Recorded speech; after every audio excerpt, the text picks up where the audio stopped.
آج ہر جگہ فیاض جمال خان کی جو ہے وہ آوازیں لگ رہی ہے، ہر طرف سے صدائیں گونج رہی ہے. کیا کہیں گے، کتنی خوشی محسوس ہو رہی ہے آج آپ کو بڈگرام کے نوجوانوں کو، بڈگرام کے یوتھ کو یہاں پر دیکھ کے؟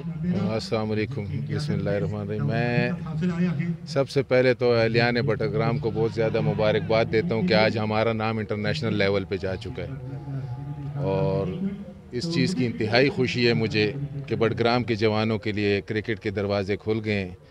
باقی میری اور تاج خان کی ڈسکس جاری ہے انشاءاللہ تعالی. جس طرح ابھی آپ نے کویشچن کیا کہ آپ اور فرنچائز، تو تاج خان آلریڈی رابطے میں، انہوں نے آپ کے ساتھ ذکر نہیں کیا. بہت جلد انشاءاللہ ہم پشاور زلمی کے ساتھ بھی اور ٹیموں کے ساتھ بھی کھیلیں گے، گراؤنڈ بھی بنیں گے. جو بڈگرام کے جوانوں کی خواہشات ہیں ان کو پورا کریں گے، مل جل کر کریں گے. تاج خان کا اس میں میرے ساتھ بہت زیادہ تعاون ہے. اگر کوئی اس چیز کو کسی اور تاثر میں لیتا ہے تو وہ اس چیز کو غلط لے رہا ہے. تاج خان ہمیں تعاون دیں گے انشاءاللہ. فیاض جمال خان، ہم دیکھ رہے ہیں کہ سوشل میڈیا پر ایک بات چل رہی ہے، جب ٹاپ ٹرینڈ بھی بن گیا ہے کہ 22 اکتوبر کو یوم فیاض جمال خان کے طور پر منایا جائے گا، تو اس حوالے سے کیا کہیں گے آپ؟ یہ تو ان کی محبت ہے میرے ساتھ.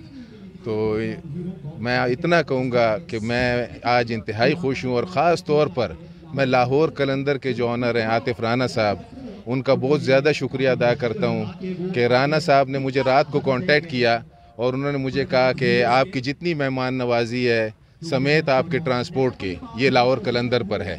تو یہ ہمارے لیے ایک بہت فخر کی بات ہے اور بہت بڑا اعزاز ہے. کتنے پوری امید ہے آپ ٹیم کی پرفارمنس سے، اور کیا سمجھتے ہیں کہ آج ہم ڈیفینڈ کر پائیں گے جو ٹارگٹ کو دیں گے؟ ہم جیتیں یا نہ جیتیں، بڈگرام جیت گیا جی، بس خوشی اس بات کی ہے. آج بڈگرام لاسٹ کوشچن کریں گے آپ سے، کرکٹ کے بعد کیا نیکسٹ پلان کیا ہے فیاض جمال خان کے؟ کیا کریں گے بڈگرام کے یوتھ کے لیے، کیا کریں گے اقوام بڈگرام کے لیے اس کے بعد؟ انشاءاللہ تعالی ہم ایجوکیشن اور اس کے علاوہ جتنے اور دیگر کھیل اور سپورٹس ہیں اس میں، اور تاج خان کے ساتھ اس پر کافی ڈسکس ہماری جاری ہے.